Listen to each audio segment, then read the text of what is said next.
L'idée alors, c'est de dire peut-être que le phénotype, celui que le clinicien voit, n'est pas la meilleure manière de repérer les gènes de vulnérabilité. Pourquoi?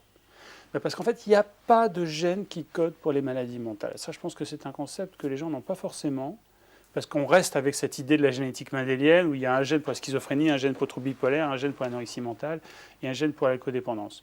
C'est pas possible pour une bonne raison. On n'en a pas 50 milliards, déjà on en a 20 000. Donc on doit faire attention à ce que chacun de ces gènes code bien pour une protéine, ou une enzyme, ou une activité qui va être importante dans le fonctionnement de la survie du sujet.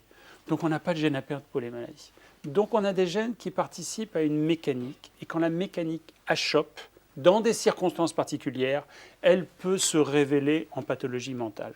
D'où ce que vous veniez de souligner, le concept de neuromiroir, c'est-à-dire d'aller regarder comment fonctionne notre cerveau face à des sollicitations qui peuvent être diverses et variées, et de voir finalement, est-ce qu'on est capable de repérer une mécanique simplifiée de la protéine, donc en général par extension de la cellule, parfois des réseaux, et donc du fonctionnement du cerveau, qui va nous permettre d'assez bien comprendre où agissent les gènes de vulnérabilité, pour dans un deuxième temps faire le lien entre cette mécanique, c'est-à-dire ce fonctionnement cérébral, et la pathologie mentale. Ça, c'est tout ce qui est autour de la notion de endophénotype.